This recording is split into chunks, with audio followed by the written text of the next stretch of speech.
Hi, Abier.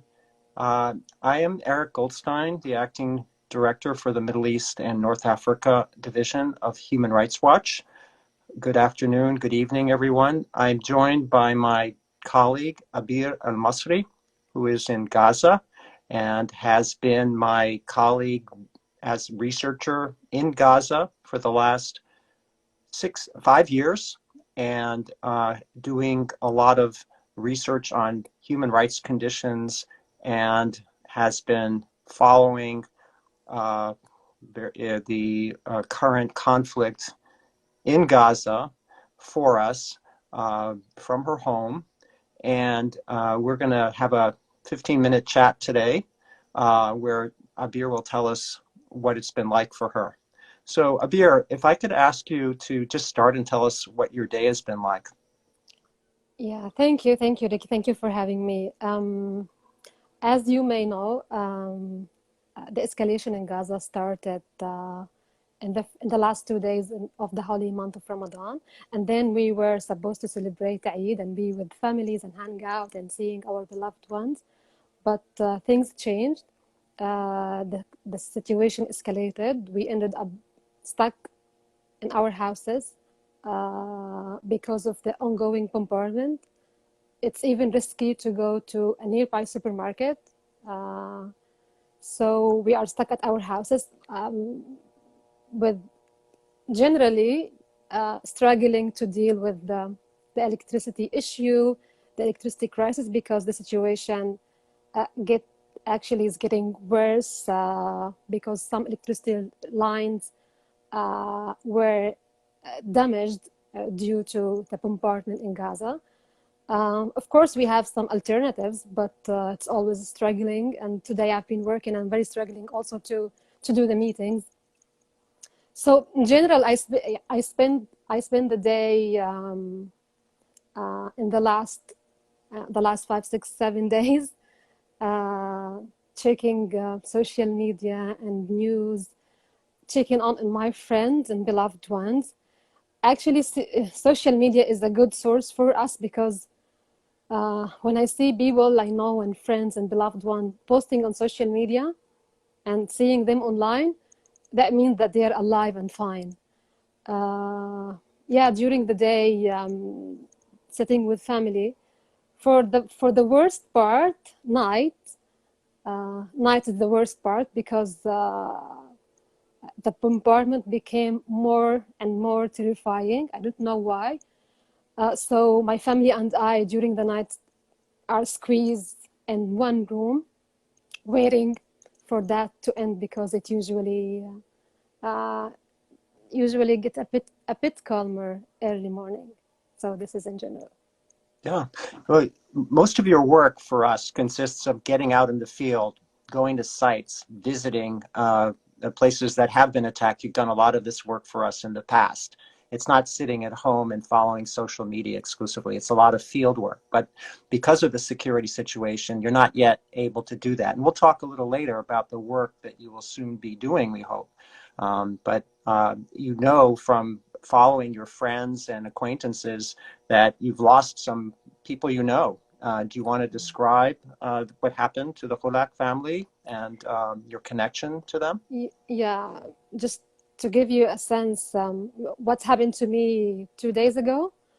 Um, there was a really massive bombardment in Al-Wahda Street. We heard that air strikes attacked a lot of several buildings, residential buildings. Um, Among these buildings, one family that we personally know, and also I wasn't sure.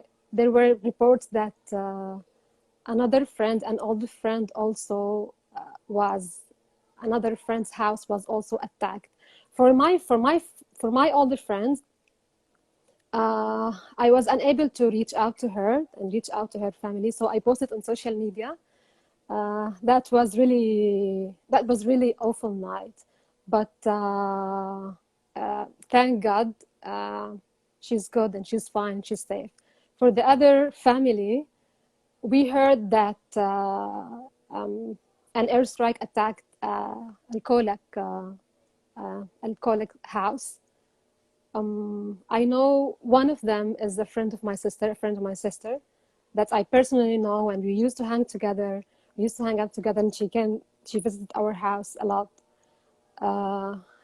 We initially knew that they're still under the rubble, and they are trying to get them out. That was just to breathe down.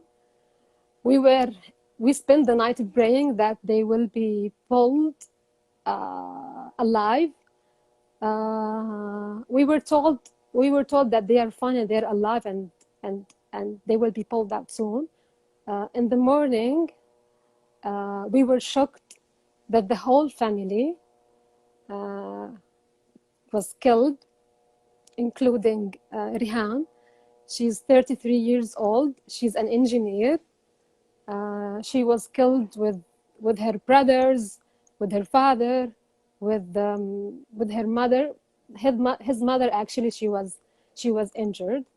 So doing a field work concerning escalation is really tough for me, because I feel like I am facing another trauma, because I'm dealing with the victims, I'm dealing with the survivor, with the families of the dead. But and sometimes, actually, when I prepare the list of people killed, their information about them, it really breaks my heart to see among the people killed children, 3 years old, 2 years old, or even babies. And also sometimes I look at the list, I see that this one, the one who was killed, yeah, I met his mother, and I know how she was describing how she felt. It's even worse when you are working on that. I was working today on that document of people killed in the escalation. It's even worse when one of these people belong to you, that you personally know. So it is, just break your heart. You alluded to a more hidden aspect of this situation, which is the mental health of people, not just your own stress dealing and trauma of dealing with these kinds of cases, but the impact of this conflict on survivors and their mental health. I wondered if you could talk a little more about that, but also a topic that you've worked on a lot, which is disability rights in Gaza. Yeah. Plight of people who are disabled, in wheelchairs, unable to evacuate buildings in 30 minutes or whatever time they have to get out before a building is bombed. Could you talk a little bit about mental health issues, and if you can, about disability issues in the current conflict? Yeah, in general, I just remember when I worked on this issue on people with disabilities research, I documented several people speaking about the difficulties to flee during the attack, whether people with physical disability, with vision disability. This is really tough for them, and I have been thinking about them. A friend, like it's really difficult for them. It's difficult for us mentally and in different ways, but for people with disabilities, it is more. And yeah, I have been thinking about the people that I met and I interviewed for that, and also including one of them who were affected, who were injured, and who were injured while they were trying to flee the attack. For the mental health, or for speaking about the impact of everything that's happening around us, how it is impacting our mental health, I think people from Gaza, we are out of words, and we really need a new dictionary to describe what we feel and how this is impacting us psychologically. If you're not killed, you are injured. If you're not injured, you lost a property, a house, or whatever. If you didn't lose anything, maybe you lost also a beloved one. If you didn't, you just feel mentally and emotionally, let's say, injured or bleeding because you don't know how to deal with everything around you when it comes to destruction. Because I've been seeing footage really, I can't imagine how we are going to survive with all of that. And also the idea that anything might happen to you and you don't know when, you don't know what's next. You don't know if you will be in the same situation, in the same other situation. Each night, actually, I was listening. I was able to hear the buildings that you were collapsing, the bombardment, the heavy explosions, shaking our house, shaking the windows, the doors. It's everything. You spend the night unable if you will be, if next morning you will be alive, or you will see light or not. A friend, some friends actually abroad, texting me asking, "How are you?" And this is really one of the most difficult question to answer, because I would initially write, "I am emotionally and physically exhausted. I'm so tired. I have severe headache. I can't sleep. The sound of the bombardment and the sound of explosion, I really can't stand them. I've never been scared this way, but I'm alive." Then I delete it all and send, "I'm fine." You know what? We are alive, but we are not fine. We people who managed to survive so far and not injured psychologically, we are alive, but we are not fine. You know, you work very close to a Shorouk Tower. So you know a Shorouk Tower, and you know, you saw on video footage of it being demolished right next to your office. Yeah. Can you tell us what you felt when that building was razed to the ground and what that building meant to you and other people in Gaza City? Yeah, in general, this is this tower is in one of the most vital areas in New Internal neighborhood, a place where everyone like to hang out there, a lot of shops, very, very vital, very nice place. The photos and the videos I saw after destruction, really awful. I could barely recognize it, and so scary. I can't imagine that. I can't even imagine that when I get back to office, because it's close to my office, I will be able. I won't see it, and it just disappeared, and just suddenly disappeared. This building contains media offices that I used to visit. Uh, a lot of offices, important offices. I feel I several videos. I saw several videos like for Al Jawhara and for Shuru. I saw the videos, and I watched them with tears, because I can't even imagine how this is happening. And people, a lot of people are displaced more and more. People now are without their jobs, without their small businesses. For example, in Al Jawhara Tower also, I used to go to a clinic there, and a friend of mine had the small office uh, with her husband. So it's crazy that everything is happening. Everything just became so much destruction everywhere. Uh, so this is really terrifying, emotionally and physically. I think the challenge is after after this escalation, how we are going to deal with that, because this is a central area and a vital area that we should always go and be there because it's close to my office also, as mentioned. It sounds like these towers are microcosms of the city, where you have whatever, regardless of what the Israeli authorities claim might be there, there are also lots of law offices, medical clinics, Yes.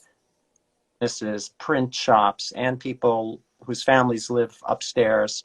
It's just places to meet, places to snack, part of the urban fabric. Yeah, exactly. And also you feel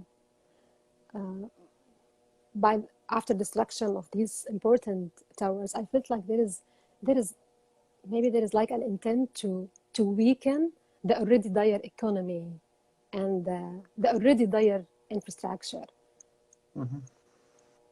I just have two more questions quickly for you, and then we'll conclude, Abier. Um, you have lived through a few of these now. What feels different this time compared to what you endured in 2014? We hear a lot about these four major towers that have been razed to the ground. But does this conflict feel like a replay? What is different this time? Um, a lot of friends and people I know, they were saying the same thing. We were saying it is the worst. It's really the worst ever. We don't know the reason. Really, we don't know the reason. We feel this time they are using new weapon. Everything is shaking. The house is shaking. You feel like there is like a psychological war this time. When when an airstrike sometimes took place not that close to me, but I feel it's in my neighborhood. I feel the house is about to fall down and to be destroyed as well. Uh, I don't know. And also at the same time, uh, airstrike took place close to me, but with that without that much explosions. Uh, I don't know. It's really weird. It's really weird. It's tough. We spend every night unsure if we will wake up. Every morning we say we feel like we are lucky that we are alive. Um, just like more terrifying. Mhm. But as I mentioned before, maybe in 2014 I wasn't working for HW, but this time I'm working and I'm documenting. So you feel that you need to follow and you need to document and you need to investigate the incidents and you need to be in touch with the survivors and the survivors and the families of the dead. This is just like adding more trauma. And thank you. And this leads to my last question. I mean, of course, we want you to stay safe now, and you can't go out in this situation. But once it's possible again, can you tell us what the work you will be doing for Human Rights Watch about this conflict is like? How do you do it? Yeah, maybe it's good. Yeah, that's a good question. Maybe it's good to let people know how we do the work when they read our report. So with the escalation, I document. I work on a document listing people were killed. We review. We check. Of course, we check and double check with our partner and with UN the number and the stats. We speak to survivors and family of the dead. We visit the sites, took videos, photos. We review, of course, statements by officials. Um, yeah, this is what I am. I am going to do. Okay. And the questions come up like, are people fighters? Are they civilians? Can you tell us a little bit about how you conduct that kind of research?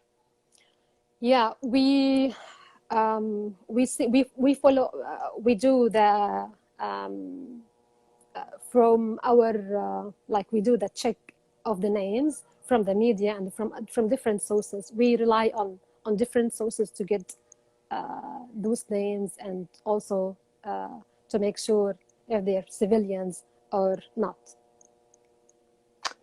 Abier, thank you for taking the time today, and we Thank want you. you safe. Good Thank you to, so much. and maybe we'll do this again. Thanks to all who joined. This has been a Instagram Live with Human Rights Watch. Stay Thank you so safe. much. Thank you. Bye bye.